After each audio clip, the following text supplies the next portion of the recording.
Culture and International Marketing Management.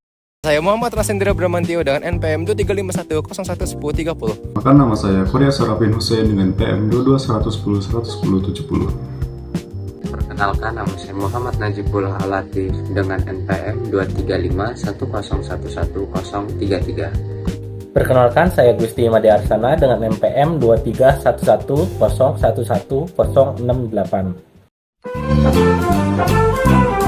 Jadi pemasaran itu adalah bagian yang mengintegrasikan organisasi dan lalu menghubungkannya dengan lingkungan seperti menciptakan pasar yang dapat dijangkau oleh perusahaan dan juga memuaskan bagi konsumen.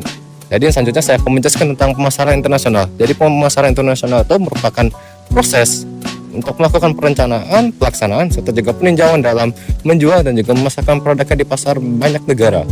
Jadi pemasaran ini tidak hanya membutuhkan pemahaman tentang pasar luar negeri, tapi juga pemahaman tentang budaya antar negara.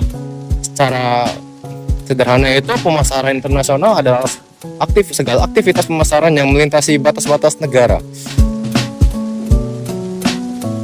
Baik, selanjutnya saya akan menyampaikan materi tentang pemasaran dalam lingkungan lintas budaya. Jadi pemasaran dalam lingkungan lintas budaya itu adalah bagian integral dari aktivitas perusahaan dengan berusaha menyeimbangkan kebutuhan konsumen dengan tujuan dan sumber daya organisasi atau perusahaannya. Terdapat beberapa masalah yang harus dihadapi pemasar di pasar lintas batas seperti yang ada di bawah ini. Berikut analisis yang harus dilakukan. Yang pertama yaitu analisis lingkungan, kedua yaitu perilaku pembeli. Perusahaan perlu menetapkan profil pelanggan yang berpotensial dan juga mengetahui bagaimana dan mengapa mereka membeli barang tersebut. Lalu yang ketiga ada riset pasar, yang dimana ini merupakan caranya untuk mendapatkan informasi mengenai pelanggan dan juga lingkungan perusahaan dikumpulkan. Strategi berikut yang sering digunakan oleh perusahaan. Yang pertama ada segmentasi pasar dengan cara mengambil sekelompok pelanggan yang berpotensial yang memiliki karakteristik tertentu seperti usia, rentang, pendapatan atau profil pekerjaan dari konsumennya. Yang kedua ada pembauran pemasaran yang dimana itu terdiri dari produk itu sendiri, harga, aktivitas promosi dan juga tempatnya. Serta di sini fokusnya ini lebih ada pengembangan hubungan yang secara erat menghubungkan perusahaan dengan pasar. Hubungannya ini tidak hanya mencakup hubungan personal dan organisasi, tapi juga penciptaan jaringan yang didefinisikan oleh para penulis sebagai rangkaian hubungan dan interaksi yang dilakukan dalam hubungan tertentu. Jadi pemasaran internasional ini dapat didefinisikan secara sederhana sebagai aktivitas pemasaran yang memang aktivitas pemasaran itu melintasi batas negara. Jadi aktivitas ini terjadi pada 3 tingkatan yang sejalan dengan fokus operasi perusahaannya. Jadi yang pertama perusahaan, jadi ada beberapa fokus perusahaan. Jadi yang pertama ada fokus perusahaan yang penjualannya sebagian besar dilakukan di pasar domestik dan juga mengekspor yang kurang penting. Lalu yang kedua adalah fokus perusahaan yang penjualannya sebagian besar dilakukan di pasar domestik dan juga mengeksporkan barang-barang yang memang penting. Lalu yang ketiga ada fokus perusahaan tersebut dan yang dimana fokus perusahaan tersebut itu biasanya multinasional yang ingin mengadopsi strategi pemasaran global dengan mengidentifikasi produk atau layanan dengan kesamaan tertentu di pasar tertentu. Jadi penerapan pemasaran internasional ini bergantung pada orientasi pemasaran perusahaan. Jadi terdapat 5 orientasi pemasaran yang umum digunakan oleh perusahaan. Yang pertama ada produksi, lalu yang kedua ada pelanggan, lalu yang ketiga ada pemasaran, lalu yang keempat ada strategi dan juga penjualan, lalu yang kelima ada pemasaran secara sosial. Jadi agar pemasaran internasional mereka berhasil, perusahaan itu biasanya memperhitungkan dampak produk mereka terhadap semua stakeholder seperti asosiasi konsumen agar mereka itu dapat memperhatikan konsep dan juga CSR terhadap konsumen maupun terhadap masyarakat sekitarnya maupun lingkungan.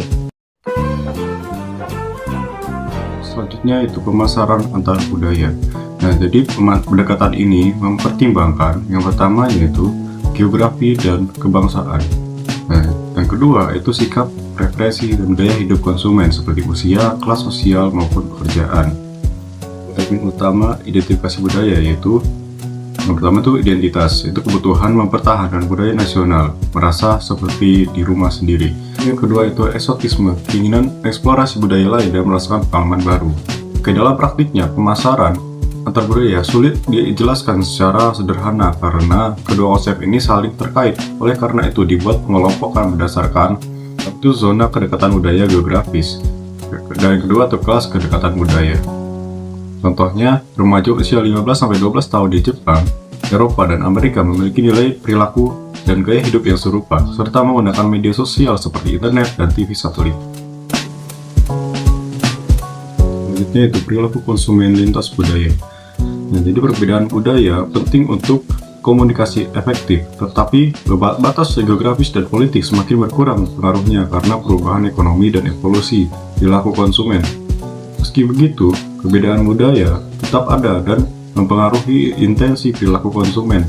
Model perilaku yang dianggap universal ternyata berbeda bobotnya antara sikap dan norma di tiap budaya.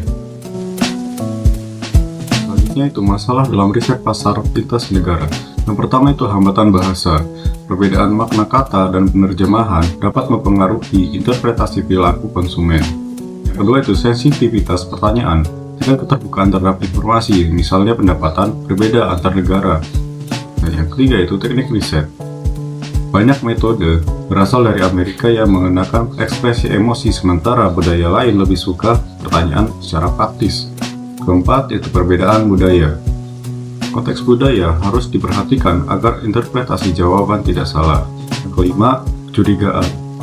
Konsumen di beberapa negara enggan berpartisipasi karena khawatir tentang penggunaan data. Keenam yaitu perbandingan statistik. Sulit dilakukan karena perbedaan praktik penyusunan data antar negara. 7 yaitu fragmentasi. Struktur perusahaan multinasional yang terdesentralisasi membuat hasil riset kurang konsisten. Promosi merek secara internasional dan komunikasi pemasaran antar budaya. Pentingnya merek dalam pemasaran global. Merek bukan sekedar nama produk, tapi menjadi identitas yang mudah dikenali konsumen di tengah banyak produk serupa. Seringkali konsumen memilih merek yang sudah dikenal karena mereka percaya pada citra dan kualitas yang melekat pada nama tersebut. Oleh karena itu, nama merek yang kuat bisa mengurangi biaya promosi karena merek itu sendiri sudah memiliki daya tarik tersendiri. Dan selanjutnya, strategi merek internasional. Dalam pemasaran internasional, perusahaan harus memutuskan apakah menggunakan satu merek yang seragam di seluruh dunia atau menggunakan merek berbeda dengan sesuai negara. Penggunaan satu merek global memiliki keuntungan ekonomi, namun ada risiko.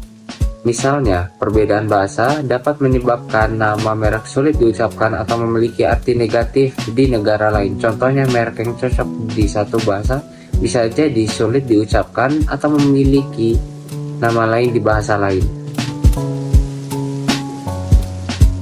Merek tidak hanya menjual produk, tapi juga membawa citra itu di negara asalnya. Misalnya, produk Jerman sering dianggap kuat dan berkualitas tinggi, sementara produk Prancis disosiasikan dengan kemewahan dan gaya.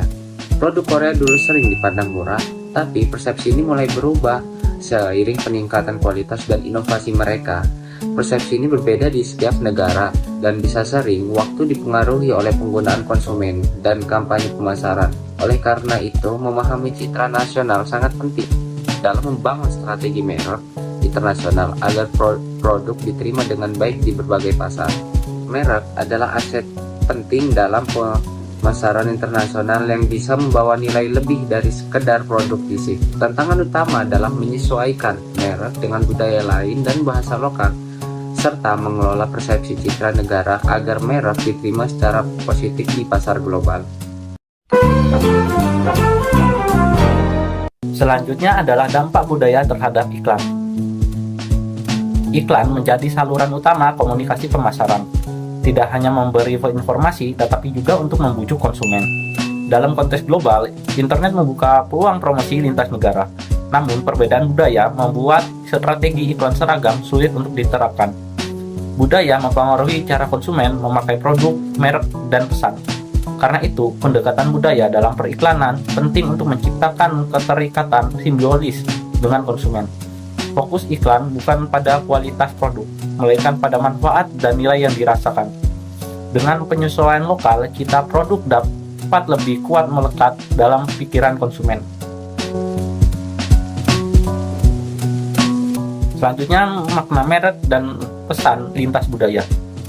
Dalam pemasaran global, makna merek harus disesuaikan dengan budaya konsumen agar pesan yang dimaksud selaras dengan persepsi mereka. Persepsi konsumen dipengaruhi oleh sistem budaya yang membentuk cara mereka melihat dan menafsirkan pesan. Oleh karena itu, iklan harus mampu melibatkan konsumen secara emosional dan kognitif. Tanpa keterlibatan ini, pesan mudah diabaikan meski menarik perhatian.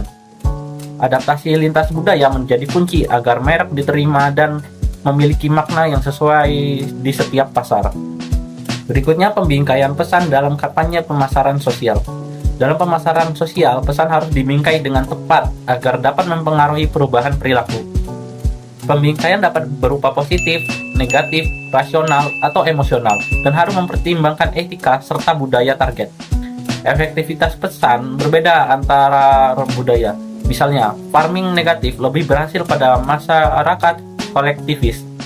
Karena itu, penyesuaian pesan dengan norma dan persepsi audiens sangat penting agar kampanye diterima dan berdampak.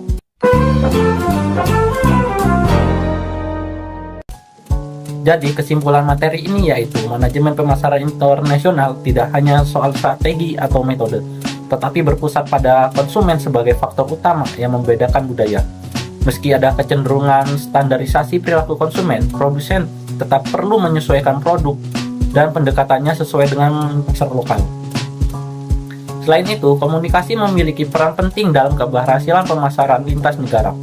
Pesan yang disampaikan melalui berbagai saluran iklan, baik komersial maupun sosial, harus mampu menyeimbangkan antara produk, makna pesan, dan persepsi konsumen di tiap budaya. Dengan memahami perbedaan budaya, perusahaan dapat membangun strategi pemasaran global yang lebih efektif tanpa mengabaikan kebutuhan akan adaptasi lokal.